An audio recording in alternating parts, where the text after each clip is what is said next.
Hey, everybody, welcome back to our daily Bible reading plan. We are on not the Good Friday, we're on the Black Friday edition.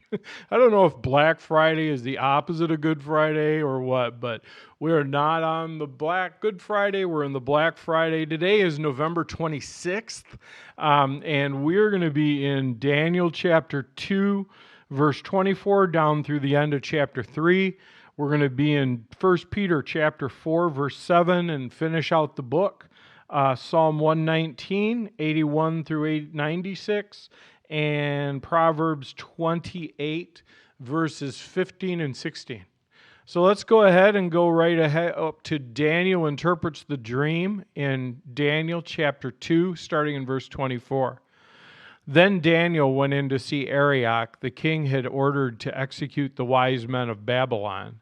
Daniel said to him, "Don't kill the wise men. Take me to the king, and I'll tell him the meaning of his dream."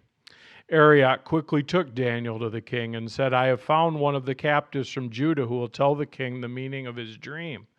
The king said to Daniel, also known as Belteshazzar, "Is this true? Can you tell me what my dream was and what it means?" Daniel replied, "There are no wise men, enchanters, magicians, or fortune tellers who can reveal the king's secret. But there is a God in heaven who reveals secrets, and he has shown King Nebuchadnezzar what will happen in the future. Now I will tell you the dream and the visions you saw as you lay in your bed. While your majesty was sleeping, you dreamed about coming events. He who reveals secrets has shown you what's going to happen. And it's not because I'm wiser than anyone else that I know the secret of your dream, but because God wants you to understand what was in your heart. In your vision, your majesty, you saw standing before you a huge shining statue of a man. It was a frightening sight. The head of the statue was made of fine gold. Its chest and arms were silver. Its belly and thighs were bronze. Its legs were iron, and its feet were a combination of iron and baked clay. As you watched, a rock was cut from a mountain, but not by human hands.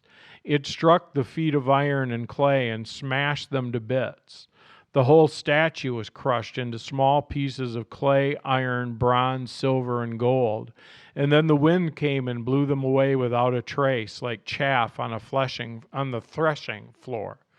But the rock that knocked the statue down became a great mountain that covered the whole earth. That was your dream. Now we will tell the king what it means.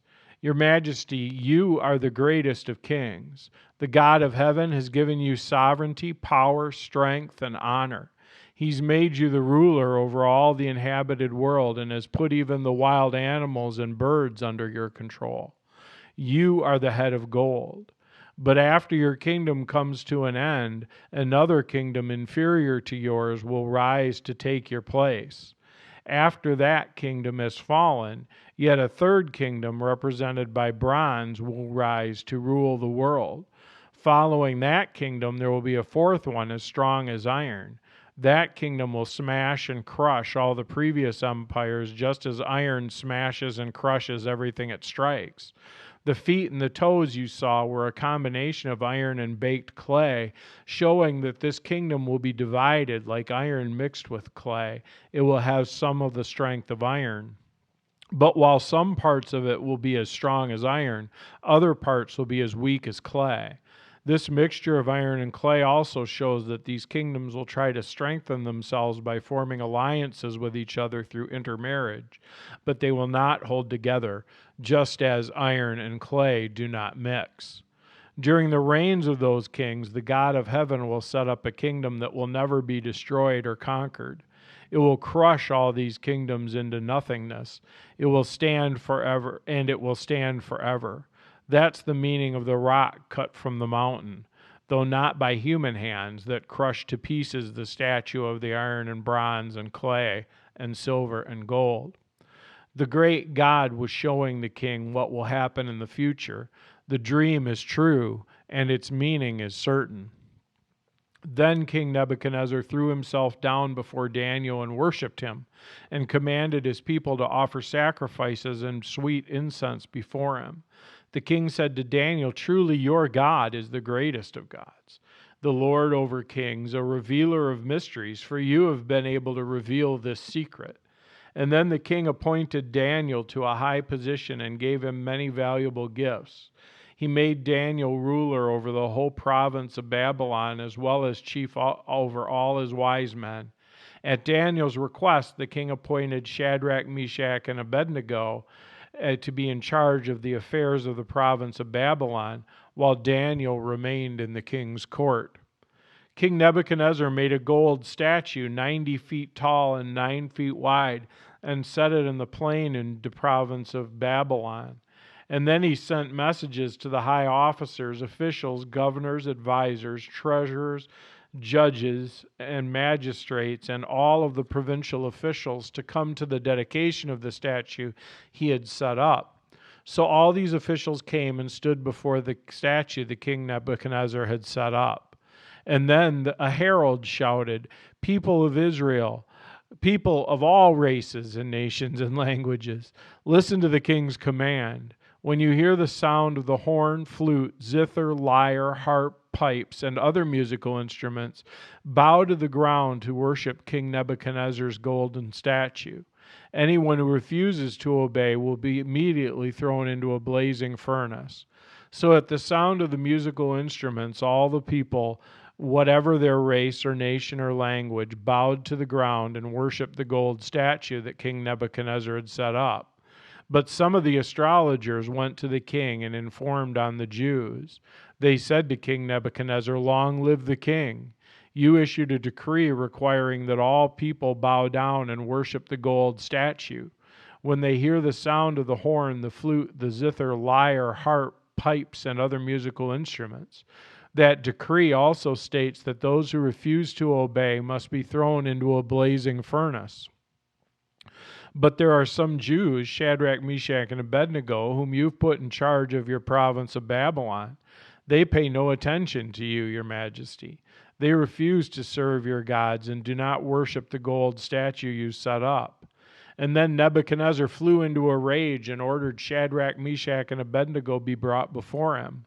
When they were brought in, Nebuchadnezzar said to them, "Is it true, Shadrach, Meshach, and Abednego, that you refuse to serve my gods or to worship the gold statue I've set up? I will give you one more chance to bow down and worship the statue I've made when you hear the sound of the musical instruments. But if you refuse, you'll be thrown immediately into the blazing furnace, and then what God will be able to rescue you from my power?" Shadrach, Meshach, and Abednego replied, "O Nebuchadnezzar, we do not need to defend ourselves before you. If we're thrown into the blazing furnace, the God whom we serve is able to save us. He will rescue us from your power, O Majesty. But even if he doesn't, we want to make it clear to you, your Majesty, we will never serve your gods or worship the gold statue you've set up." Nebuchadnezzar was so furious with Shadrach, Meshach, and Abednego that his face became distorted with rage. He commanded that the furnace be heated up to 7 times hotter than usual, and then he ordered some of the strongest men of his army to bind Shadrach, Meshach, and Abednego and throw them into the blazing furnace. So they tied them up and threw them into the furnace, fully dressed with their pants, turbans, robes, and other garments. And because the king in his anger had demanded such a hot fire in the furnace, the flames killed the soldiers as they threw the 3 men in. So Shadrach, Meshach, and Abednego, securely tied, fell into the roaring flames. But suddenly Nebuchadnezzar jumped up in amazement. "Didn't we tie up 3 men and throw them into the furnace?" "Yes, your honor, we certainly did," they replied. "Look, I see 4 men unbound walking around in the fire unharmed, and the 4th looks like a god." And then Nebuchadnezzar came as close as he could to the door of the flaming furnace and shouted, "Shadrach, Meshach, and Abednego, servants of the Most High God, come out, come here." So Shadrach, Meshach, and Abednego stepped out of the fire. Then the high officers, officials, governors, and advisors crowded around them and saw the fire had not touched them. Not a hair on their heads was singed, and even their clothing wasn't scorched. They didn't even smell of smoke. And then Nebuchadnezzar said, "Praise to the God of Shadrach, Meshach, and Abednego. He sent his angel to rescue his servants who trusted in him. They defied the king's command and were willing to die rather than serve or worship any god except their own God. Therefore, I make this decree. If any people, whatever their race or nation or language, speak a word against the God of Shadrach, Meshach, and Abednego, they will be torn limb from limb, and their houses will be turned into heaps of rubble. There's no other God who can rescue like this. And then the king promoted Shadrach, Meshach, and Abednego to even higher positions in the province of Babylon. Then we go forward to 1 Peter today, 1 Peter chapter 4, starting in verse 7, go down through the end of the book, celebrate the end of 1 Peter. The end of the world is coming soon. Therefore, be earnest and disciplined in your prayers.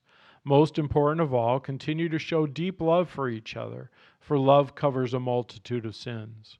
Cheerfully share your home with those who need a meal or a place to stay. God's given each of you a gift from His great variety of spiritual gifts. Use them well to serve one another. Do you have the gift of speaking? Then speak as though God Himself were speaking through you. Do you have the gift of helping others? Do it with all the strength and energy that God supplies. Then everything you do will bring glory to God through Jesus Christ. All glory and power to Him forever. Amen.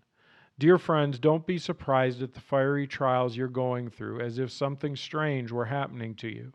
Instead, be very glad, for these trials make you partners with Christ and in His suffering, so that you will have the wonderful joy of seeing His glory when it's revealed to all the world.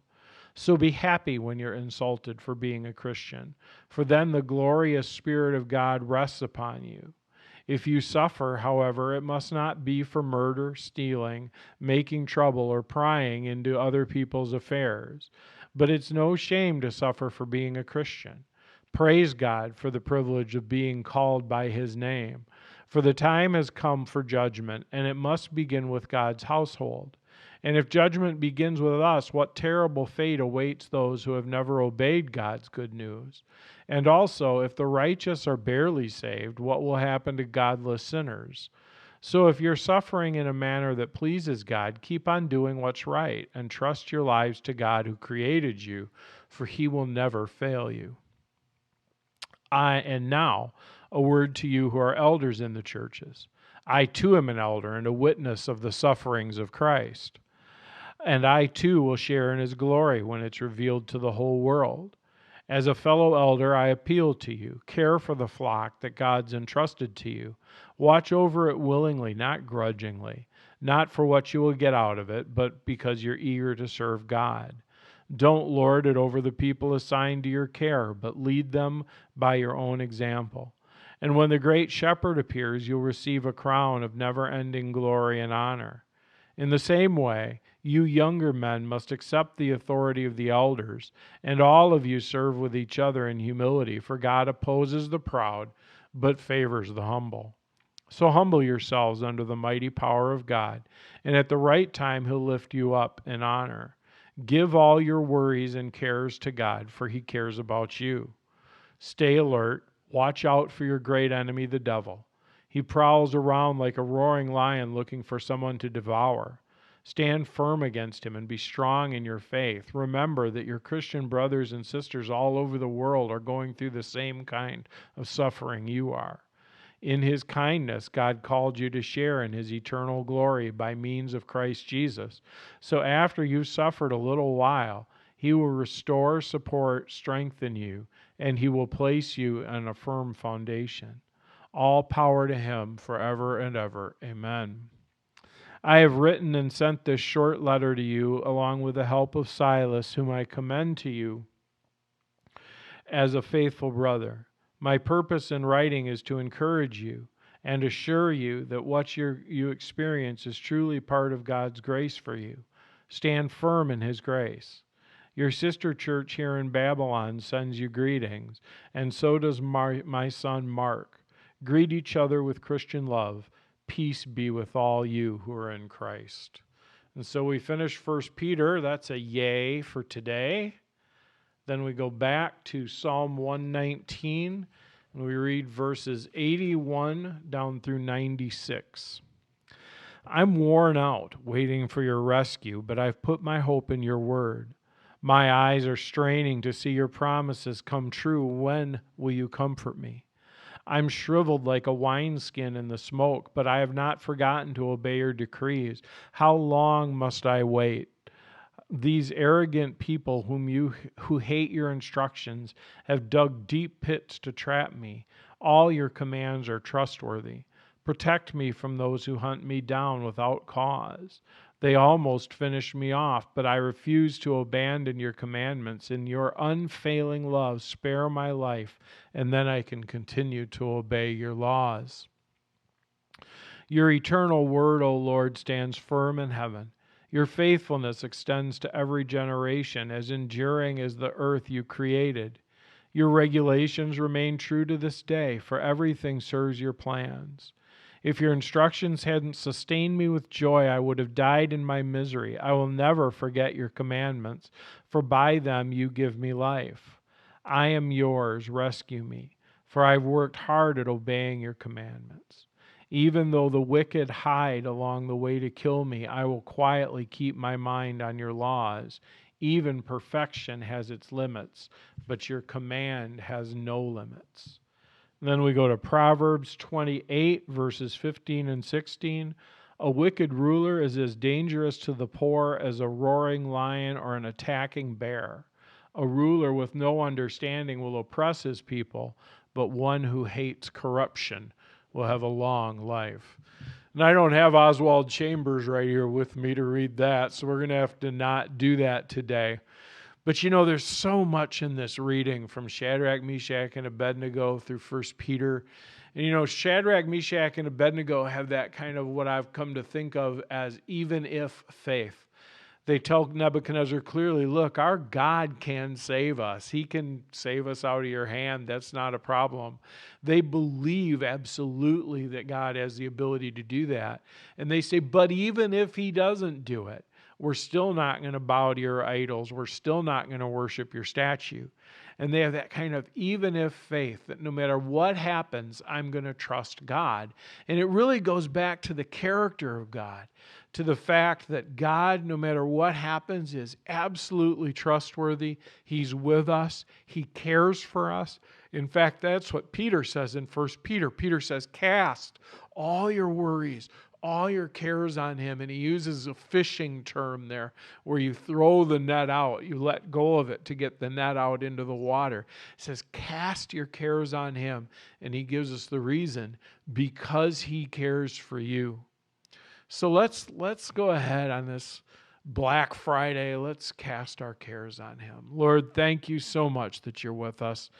And Lord, we live lives in this world that are filled with cares. God, we're worried about financial things and relational things. We're worried about our jobs and our families and our friends. We're worried about our health. And in the midst of it, you tell us, give me all of that. Give me all of that you're worried about. Let me take care of you. Let me watch over you because I care for you. Thank you that you do, Lord, in Jesus' name. Amen. All right, well, I sure appreciate you joining me on Black Friday. I hope you have a great rest of the Thanksgiving weekend. Thank you.